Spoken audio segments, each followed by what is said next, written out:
Welcome to sociology classes. मैं हूं आपका दोस्त शिबू।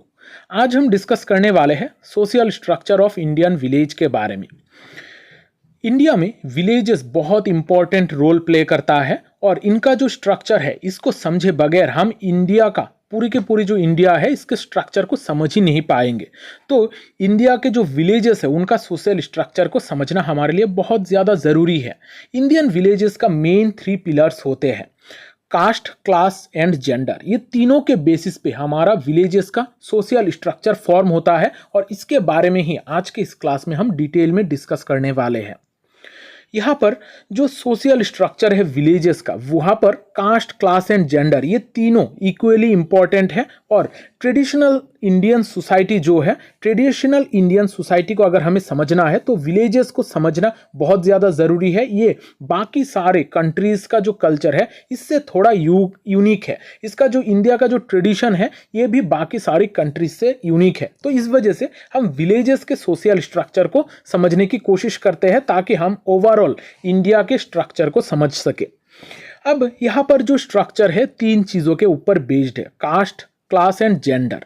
यहाँ पर पहले हम कास्ट के बारे में पढ़ेंगे, फिर क्लास, बाद में जेंडर, और बाद में देखेंगे कि ये तीनों किस तरीके से एक दूसरे के साथ इंटर रिलेटेड है। जब हम कास्ट सिस्टम की बात करते हैं, ये इंडियन विलेज सोसाइटी का सबसे इंपॉर्टेंट फीचर है। इसको जाने बगैर हम इंडियन विलेज सोसाइटी को समझ ही नहीं सकते हैं। यहाँ पर हायरार्की के बेसिस पे लोगों को ग्रुप किया जाता है। यहाँ पर ब्राह्मण, क्षत्रिय, वैश्य, शूद्र इस तरीके का ग्रुपिंग्स हमें देखने को मिलता है। किसका क्या ऑक्यूपेशन होगा, बाय बर्थ किसको क्या सोशल स्टेटस मिलेगा, ये सारी चीज़ें पहले से ही प्री डिसाइडेड होती है। ये जो कास्ट सिस्टम है, कास्ट सिस्टम में एक बहुत इंपॉर्टेंट चीज़ होती है सब कास्ट, जिनको हम जाति कहते हैं। और ये जो जाति है, जाति के द्वारा ही किसका रिचुअल, कौन से लोगों का रिचुअल क्या होगा, लोगों का ऑक्यूपेशन क्या होगा और लोग एक दूसरे के साथ किस तरीके से इंटरेक्ट करेंगे, ये भी डिसाइड होता है। यानी कि कास्ट तो इंपॉर्टेंट है ही, साथ ही साथ ये जो सब कास्ट या फिर जाति है ये भी विलेजेस में बहुत इंपॉर्टेंट रोल प्ले करता है, कास्ट सिस्टम में बहुत इंपॉर्टेंट एक रोल प्ले करता है। अब यहाँ पर कास्ट सिस्टम को हम थोड़ा देखते हैं। कास्ट सिस्टम क्या है? हम जब कास्ट स्ट्रेटिफिकेशन की बात करते हैं, ये नॉर्मली हमारा वर्ण सिस्टम है। वर्ण सिस्टम से ही ये कास्ट सिस्टम आया है और हिंदू सोसाइटी में हमें 4 वर्ण देखने को मिलते हैं, ब्राह्मण, क्षत्रिय, वैश्य, शूद्र। ये 4 वर्णस है जो हमें वर्ण सिस्टम में देखने को मिलते हैं। यहाँ पर इसके अलावा भी और एक ग्रुप है जो ये सारे वर्णस से बाहर है, जिनको हम अनटचेबल दलित कहते हैं। ये जो 5th कैटेगरी है, इनको वर्ण सिस्टम से बाहर रखा जाता है, इस वजह से इनको अछूत कहा जाता है, इनको कोई छू नहीं सकता है। यहाँ पर ये जो कास्ट सिस्टम है या फिर वर्ण हायरार्की है, यहाँ पर ब्राह्मण्स जो है वो मेनली वैदिक स्कॉलर्स होते हैं, प्रीस्ट होते हैं, टीचर होते हैं। इनका सोशल स्टेटस समाज में बहुत ज़्यादा होता है। फिर आते हैं क्षत्रिय, जिनको हम रूलर्स कहते हैं या फिर वॉरियर्स कहते हैं, जो हमें रक्षा करते हैं। फिर आते हैं वैश्य, जो लोग बेसिकली बिजनेसमैन या फिर मार्चेंट होते हैं। और फिर जो चौथा वर्ण है वो है शूद्र। शूद्र नॉर्मल लेबरर्स या फिर सर्वेंट्स होते हैं। और जो 5th कैटेगरी जिनको हम अनटचेबल या फिर दलित कहते हैं, वो वर्ण सिस्टम से बाहर होते हैं और जो भी छुआछूत वाली काम है, यानी कि जो बाकी सारे लोग नहीं करते हैं, वो सारे काम ये अनटचेबल या फिर दलित को करना पड़ता है। तो इस वजह से जो कास्ट सिस्टम है ये एक बहुत ऑप्रेसिव सिस्टम है, खास करके अगर हम दलित के पॉइंट ऑफ व्यू से देखेंगे। तो ये जो कास्ट सिस्टम है या फिर वर्ण सिस्टम है, ये हमें विलेजेस में बहुत ज़्यादा देखने को मिलती है। बहुत फोकस के साथ गांवों में ये सारे चीजों को माना जाता है। अब यहां पर किसका ऑक्यूपेशन क्या होगा, कौन कौन सा काम करेंगे, बर्थ से किसका स्टेटस क्या होगा, ये सारी चीजें प्री डिसाइडेड होती है। यानी कि यहाँ पर सोशल मोबिलिटी की कोई चांसेस नहीं होता है। ये जाति या फिर वर्ण सिस्टम के साथ साथ हम यहाँ पर जाति सिस्टम भी देखते हैं, सब कास्ट सिस्टम देखते हैं, जहाँ पर एक ही कास्ट में बहुत सारे और भी डिवीजन होते हैं, वहाँ पर भी कुछ हायरार्किकल सिस्टम्स दिखाई देते हैं। अब यहाँ पर जो कास्ट सिस्टम है, इसको अगर हम समराइज करने की कोशिश करें तो यहाँ पर हम 3 मेन कैरेक्टरिस्टिक्स देखते हैं। एक है हायरार्किकल नेचर, यानी कि कास्ट सिस्टम में हमें हायरार्की की बात की जाती है, कौन से लोगों का स्टेटस क्या होगा, किनको क्या प्रिविलेजेस मिलने वाली है, ये सारे बाय बर्थ डिसाइड होती है। यहाँ पर मोबिलिटी का कोई चांस नहीं होता है, यानी कि जन्म से ही जो लोगों को जो स्टेटस मिलेगा, जो ऑक्यूपेशन मिलेगा, उसी को ही उसको निभाना पड़ेगा। फिर यहाँ पर कास्ट सिस्टम में हम देखते हैं प्योरिटी एंड पोल्यूशन के बारे में।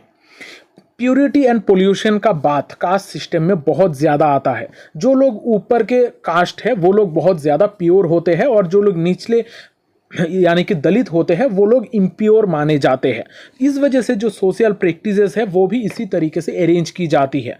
तो यहाँ पर जो वर्ण है या फिर कास्ट है, एक कास्ट के साथ दूसरे कास्ट खाना नहीं खा सकता है, इनके बीच में इंटर मैरिज नहीं हो सकता है, और पब्लिक स्पेस में भी एक दूसरे के साथ वो लोग मिक्स नहीं हो सकते हैं। यहाँ पर बहुत सारे जगहों पर हम देखते हैं इंडिया में जो दलित है उनको पानी नहीं पीने दिया जाता, उनके लिए सेपरेट कुएं का व्यवस्था की जाती है, या फिर उनको बहुत ज़्यादा ऑपरेशन झेलनी पड़ती है क्योंकि उनको अछूत माना जाता है। फिर यहाँ पर हम देखते हैं ऑक्यूपेशनल सेग्रीगेशन, यानी कि कास्ट के बेसिस पे किसका ऑक्यूपेशन क्या होगा, उनको जन्म से कौन सा काम करने दिया जाएगा, ये पहले से ही प्री डिसाइडेड होता है। जैसे ब्राह्मण का बेटा ब्राह्मणी बनेगा और उसको ब्राह्मण के ड्यूटीज करने पड़ेंगे, और जो दलित है उनको निचले वर्ग का जो काम है वो सारे काम करने पड़ेंगे। तो ये सारी चीज़ें प्री डिसाइडेड होती है। अब कास्ट सिस्टम के ऊपर बहुत सारे स्कॉलर्स ने काम किया है, लेकिन इनमें से जो सबसे इम्पॉर्टेंट है वो है जीएस घुरे। जीएस घुरे ने 6 फीचर्स ऑफ कास्ट सिस्टम के बारे में बात की थी, और ये जो 6 सिस्टम है इनको आप लोग याद कर लीजिएगा। अगर एग्जाम में आप लोग इसको कोट कर पाओगे तो आपको बहुत अच्छा मार्क मिलेगा। उन्होंने 6 फीचर्स के बारे में बात की है। पहला है सेगमेंटल डिवीजन ऑफ सोसाइटी, यानी कि सोसाइटी को बहुत सारे अलग अलग सेगमेंट में डिवाइड कर दिया गया है कास्ट सिस्टम के जरिए। और ये जो सेगमेंट है यहाँ पर हायरार्किकल अरेंजमेंट है, यानी कि कोई जो ब्राह्मण जो है उनको ऊपर का पोजीशन दी गई है, फिर क्षत्रिय, फिर वैश्य, शूद्र, और आखिर में है दलित का स्थान। फिर यहाँ पर restriction on feeding and social interaction, यानी कि खाना खाने के वक्त भी एक दूसरे के साथ यहाँ पर खाना नहीं खा सकते हैं, यहाँ पर रेस्ट्रिक्ट किया जाता है। लोग सोशली एक दूसरे के साथ इंटरेक्शन करेंगे, इसमें भी बहुत सारे रेस्ट्रिक्शन दिखाई देते हैं। ये सारे चीज़ों के वजह से हम यहाँ पर सिविल एंड रिलीजियस डिसेबिलिटीज़ देखते हैं। यहाँ पर जो डिफरेंट सेक्शन ऑफ ग्रुप्स है, जैसे ब्राह्मण्स है उनको कुछ प्रिविलेजेस मिलती है, और जो दलित है उनको बहुत सारे चीज़ों से गुजरनी पड़ती है। तो यहाँ पर एक सोशल एंड रिलीजियस डिसेबिलिटीज़ हमें देखने को मिलता है कास्ट सिस्टम में। यहाँ पर जो मैरिज है, मैरिज में भी रेस्ट्रिक्शन दी जाती है, एक ग्रुप दूसरे ग्रुप के साथ शादी नहीं कर सकता है। और यहाँ पर जो ऑक्यूपेशन है, ऑक्यूपेशन पहले से ही प्री डिसाइडेड है, यानी कि यहाँ पर आप चूज नहीं कर सकते हो कि आप कौन सा काम करोगे, जो पहले से ही प्री डिसाइडेड है वो ही काम आपको करना पड़ेगा। अब यहाँ पर अगर हम कॉन्टेम्पररी रिलेवेंस की बात करें, आजकल के वक्त में जो कास्ट सिस्टम है उसमें बहुत सारे बदलाव हमें देखने को मिलते हैं।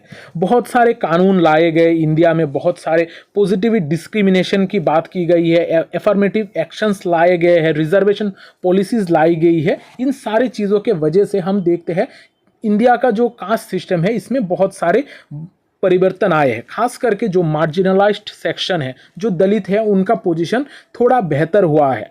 तो इसको यहाँ पर रिजर्वेशन के जरिए जो कास्ट सिस्टम का ऑपरेशन है उसको ख़त्म करने की बात की गई है। आजकल हम देखते हैं लगभग हर जगह पर, हर ऑफिस में जो दलित लोग हैं या और ब्राह्मण लोग हैं वो लोग मिलकर काम कर रहे हैं, और ये हमारी सोसाइटी के सोशल सॉलिडरिटी के लिए बहुत ज़्यादा बेहतर है। अब आज के वक्त पर हम देखते हैं कास्ट एक बहुत इंपॉर्टेंट टूल है पॉलिटिक्स में। पॉलिटिकल मोबिलाइजेशन की जाती है लोगों को, दलित जैसे दलित संगठन हो गए, यहाँ पर बहुत सारे कास्ट बेस्ड पार्टीज भी हम देखते हैं। तो इंडियन डेमोक्रेसी में ये जो पॉलिटिकल पार्टीज है वो भी बहुत इंपॉर्टेंट रोल प्ले कर रही है, जिसके वजह से कास्ट का जो प्रॉब्लम है ये दिन ब दिन कम होती जा रही है, और कास्ट के जो खासकर दलित कास्ट के लोग हैं उनको थोड़ा ऊपर आने का मौका मिल रहा है। अब देखते हैं क्लास के बारे में। इंडिया में क्लास भी बहुत इंपॉर्टेंट एस्पेक्ट है, लेकिन क्लास के साथ कास्ट भी बहुत ज़्यादा जुड़ा हुआ है। अब हम कास्ट किसको कहते हैं और क्लास किसको कहते हैं। कास्ट एक ऐसा सिस्टम है जहां पर हेरिडिटरी सोशल स्टेटस की बात की जाती है, जब जन्म सिद्ध लोगों को अधिकार कुछ मिलते हैं। लेकिन जब हम क्लास की बात करते हैं, क्लास इकोनॉमिक फैक्टर के ऊपर डिपेंड करता है, किनके पास कितना इनकम है, वेल्थ है, किसके पास क्या रिसोर्सेस है, ये सारी चीज़ों के बेसिस पे हम क्लास डिसाइड करते हैं। जैसे upper class, middle class, lower class, इस तरीके का अलग अलग क्लासेस भी हमें विलेजेस में देखने को मिलती है। और ये इंडिया में अगर हम बात करें, विलेजेस की बात करें, क्लास और कास्ट ये दोनों ओवरलैप हो जाते हैं। अब ये किस वजह से होते हैं ये हम देखते हैं। अब यहाँ पर अगर हम रूरल इंडिया की बात करें, वहाँ पर जो क्लास स्ट्रक्चर है वो लैंड ओनरशिप के साथ जुड़ा हुआ है, यानी कि जिसके पास जितना ज़्यादा ज़मीन है उसका क्लास उतना बेहतर है। यानी कि हम यहाँ पर इकोनॉमिक पोजीशन की बात कर रहे हैं, इकोनॉमिकली जो जितना बेहतर होगा उसका क्लास उतना ज़्यादा होगा। अब यहाँ पर हम अमूमन नॉर्मली जो बात है, हिस्टोरिकली जो भी सिचुएशन हमने देखी है, वहाँ पर हम देखते हैं कि जो अपर कास्ट ग्रुप्स है, जो ब्राह्मण्स है, क्षत्रिय है, वैश्य है, उनके पास एग्रीकल्चरल लैंड बहुत ज़्यादा है। यहाँ पर दलित के मुकाबले उनके पास बहुत ज़्यादा लैंड है। इस वजह से ओनरशिप ऑफ लैंड की अगर हम बात करें तो यहाँ पर अपर कास्ट के पास है। तो इस वजह से जो दलित लोग हैं उनके पास एग्रीकल्चरल लैंड नहीं है, उनको लोअर जॉब्स करने पड़ते हैं। वो लोग लैंडलेस लेबर की तरह ये सारे खेती बाड़ी करते हैं, दूसरों के ज़मीन में वो काम करते हैं। इसके वजह से जो क्लास का पोजीशन है ये भी थोड़ा डिस्क्रिमिनेटिंग है हमारे इंडियन विलेजेस में। यहाँ पर इकोनॉमिक इनइक्वालिटी हमें देखने को मिलता है, जो कास्ट क्लास दोनों एक साथ ओवरलैप की जाती है। यहाँ पर अपर कास्ट के जो लोग हैं वो लोग डोमिनेट करते हैं। यहाँ पर इकोनॉमिक्स हो या फिर पॉलिटिक्स हो, यहाँ पर हर जगह पर अपर कास्ट ही ज़्यादा डोमिनेट करते हुए हमें दिखाई देते हैं। अब यहाँ पर कास्ट के साथ भी क्लास का इंटरेक्शन हम देखते हैं। यहाँ पर जिसके पास ज़मीन है वो हमें अमूमन देखने को मिलती है कि वो लोग ब्राह्मण्स होते हैं, क्योंकि उनको पहले से ही कुछ प्रिविलेजेस मिल जाती है। कास्ट के बेसिस पे प्रिविलेजेस मिलने के वजह से उनके पास ज़मीन बहुत ज़्यादा होती है। लेकिन जो निचले वर्ग के लोग हैं, जो दलित, शूद्र और दलित वाले लोग हैं, उनके पास इतना ज़्यादा ज़मीन नहीं है। अब यहाँ पर इकोनॉमिक मोबिलिटी की अगर हम बात करें तो यहाँ पर मोबिलिटी के चांसेस है। अगर कोई अपना हार्ड वर्क करे, अगर वो अपने जो पोजीशन है उससे बेहतर कर सके, तो उसके सोशल मोबिलिटी के चांसेस यहाँ पर है। जो लो कास्ट इंडिविजुअल है वो ट्रेडिशनल बैरियर को तोड़ के आगे बढ़ सकते हैं, यानी कि क्लास पोजीशन में बदलाव के चांसेस यहाँ पर हमें देखते हैं। लेकिन जब हम कास्ट की बात करते हैं वहाँ पर कोई शिफ्ट, कोई मोबिलिटी के चांसेस नहीं है, लेकिन क्लास में मोबिलिटी के चांसेस हमें दिखाई देते हैं। और बहुत सारे जगहों पर ऐसा आजकल देखा जाता है कि जो लोअर कास्ट के लोग हैं वो भी बहुत बेहतर पोजीशन पे है। यहाँ पर इनइक्वलिटीज़ भी हमें बहुत ज़्यादा देखने को मिलती है कास्ट में। जैसे हम आज के वक्त पर इंडस्ट्रियलाइजेशन और ग्लोबलाइजेशन के वजह से बहुत रेपिडली सोसाइटी हमारा चेंज हो रहा है। जो गांव के लोग हैं वो शहर में जाकर काम कर रहे हैं। इस वजह से जो दलित क्लास के लोग हैं, वो लोग दलित कास्ट के लोग हैं, वो लोग शहर में जाकर निचले वर्ग का ही काम करते हैं, वर्किंग क्लास की तरह काम करते हैं। इस वजह से उनके बीच में जो अपर कास्ट के लोग हैं और जो लोअर कास्ट के लोग हैं, इनके बीच में जो डिस्क्रिमिनेशन है वो दिन ब दिन बहुत ज़्यादा बढ़ रही है। और रूरल पॉवर्टी भी हमें बहुत ज़्यादा देखने को मिल रही है। अब देखते हैं जेंडर किस तरीके का रोल प्ले करता है हमारा इंडियन विलेजेस के सोशल स्ट्रक्चर में। अब जेंडर के बारे में हम सभी जानते हैं, जेंडर हमारा दो तरीके का होता है, एक है मेल, दूसरा होता है फीमेल। यहाँ पर जेंडर के बेसिस पे बहुत ज़्यादा इनइक्वलिटी देखने को मिलती है। जो महिलाएं हैं, नॉर्मली विलेजेस में महिलाओं को उस तरीके का बेहतर पोजीशन नहीं मिलता है, उनको काम वाम नहीं करने दिया जाता है, उनके ऊपर बहुत ज़्यादा रूल्स एंड रेगुलेशंस इम्पोज किए जाते हैं। अब जब इंडिया की हम बात करते हैं, इंडिया में ज़्यादातर जगहों पर हमें पेट्रियार्कल सोसाइटी देखने को मिलती है, यानी कि यहाँ पर डोमिनेट करता है पेट्रियार्की, जो बेसिकली मेल को सुपीरियर मानता है और जो फीमेल है उसको इन्फीरियर मानता है। तो यहाँ पर जो प्रिविलेजेस है वो सारे प्रिविलेजेस मैन को ही ज़्यादा मिलती है। यहाँ पर सोशल हो, इकोनॉमिक हो या फिर पॉलिटिकल स्फेयर हो, हर जगह पर मैन का कंट्रीब्यूशन ही, यानी कि पुरुष का कंट्रीब्यूशन ही सबसे ज़्यादा हमें देखने को मिलता है। अब ये जो कास्ट और जेंडर है, ये दोनों एक दूसरे के साथ इंटर रिलेटेड है। हमारा जो हिंदू सोसाइटी है वो नॉर्मली एक पेट्रियार्कल सोसाइटी है। यहाँ पर पेट्रियार्कल नॉर्म्स के वजह से जो अपर कास्ट का वोमेन है उनको बहुत सारे रिजिड चीज़ों से गुजरना पड़ता है। यहाँ पर जो अपर कास्ट के महिलाएं हैं उनको ज़्यादातर घर में रहना पड़ता है, उनके ऊपर बहुत सारे रूल्स एंड रेगुलेशंस होते हैं, क्योंकि यहाँ पर कास्ट सिस्टम में प्यूरिटी और पोल्यूशन की बहुत सारे बातें होती है। तो अपर कास्ट ये सारी चीज़ों को बहुत ज़्यादा मानते हैं। तो इस वजह से जो वहाँ पर अपर कास्ट के महिलाएं हैं उनको घर में बहुत ज़्यादा रखा जाता है, उनको डोमेस्टिक काम करने दिया जाता है। लेकिन अगर हम इनके ऑपोजिट में लोअर कास्ट के वोमेन की बात करें, वो बहुत बार पार्टिसिपेट करते हैं फीमेल लेबर में, यानी कि जो भी काम है बाहर जाकर काम करना, लोअर कास्ट के महिला ये सारे काम कर सकते हैं।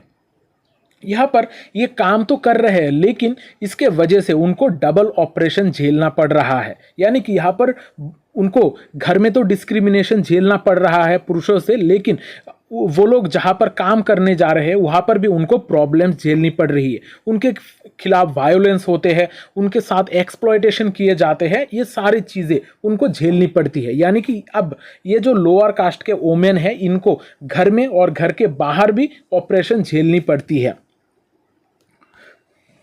अब यहाँ पर इकोनॉमिक पार्टिसिपेशन की अगर हम बात करें, इकोनॉमिक लेबर, अगर हम लेबर की बात करें, लेबर में महिलाओं भी योगदान देती है, लेकिन इनका जो लेबर है, इनका जो श्रम है, इसको इनविजिबल माना जाता है। ये लोग घर में जो भी काम करते हैं इसके वजह से उनको पैसा नहीं मिलता है और इनको घर में रहकर घर के जो लोग हैं उनको देखभाल करना पड़ता है, बच्चों को देखभाल करना पड़ता है।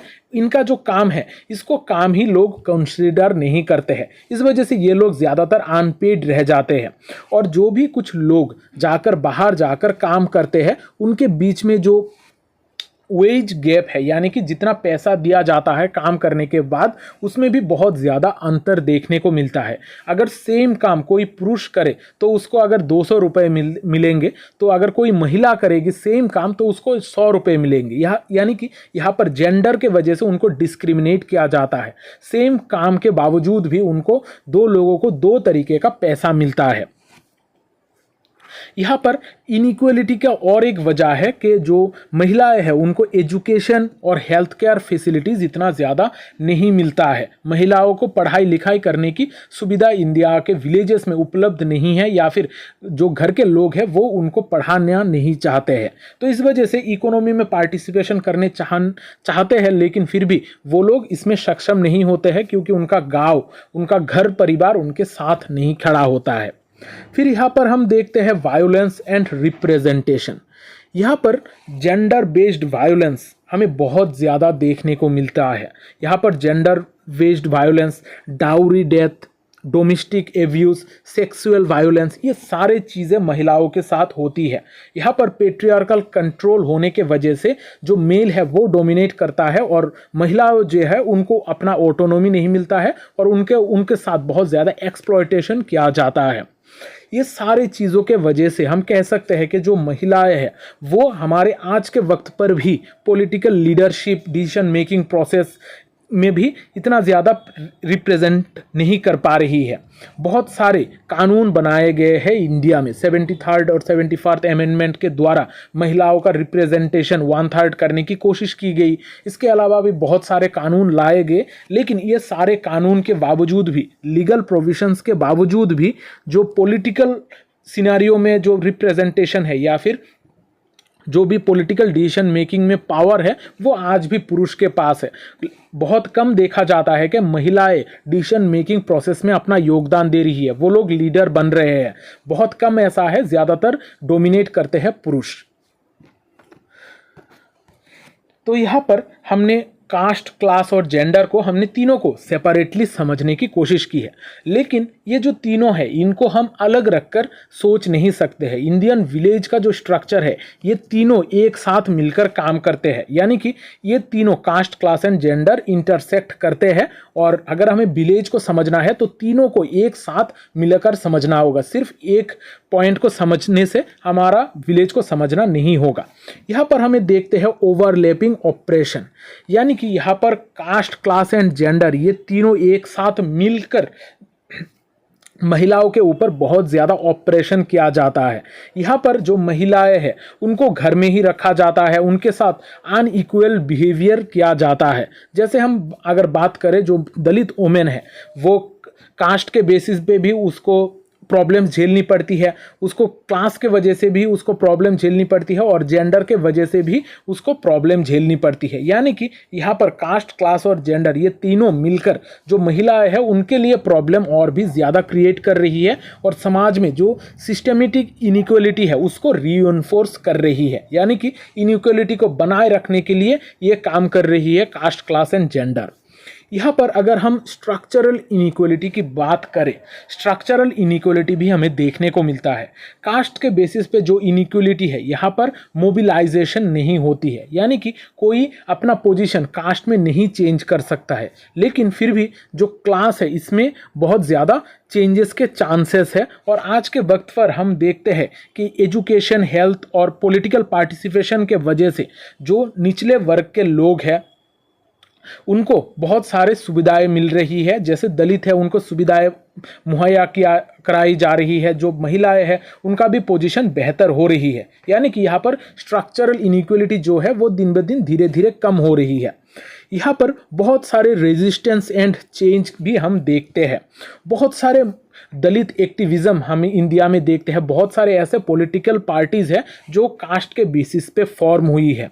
इसके साथ साथ क्लास स्ट्रगल के बारे में भी लोग बात कर रहे हैं, और जेंडर राइट्स के लिए लोग लड़ रहे हैं। महिलाएं ये जेंडर राइट्स के लिए लड़ रही है, बहुत सारे कैंपेनिंग चल रही है, महिलाओं के लिए बहुत सारे पॉलिसीज लाई जा रही है सरकार के द्वारा। यानी कि यहाँ पर कास्ट, क्लास एंड जेंडर जो है वो एक साथ मिलकर चल रही है। और अगर यहाँ पर सबसे इंपॉर्टेंट जो चीज़ है वो है कास्ट। अगर हम कास्ट का इन्फ्लुएंस धीरे धीरे कम कर पाए तो इंडियन विलेजेस जो है वहाँ पर इनइक्वलिटी धीरे धीरे कम होगी। लेकिन अभी तक हम विलेजेस में इनइक्वलिटी बहुत ज़्यादा देखते हैं, महिलाओं के ऊपर ऑपरेशन बहुत ज़्यादा हम देखते हैं।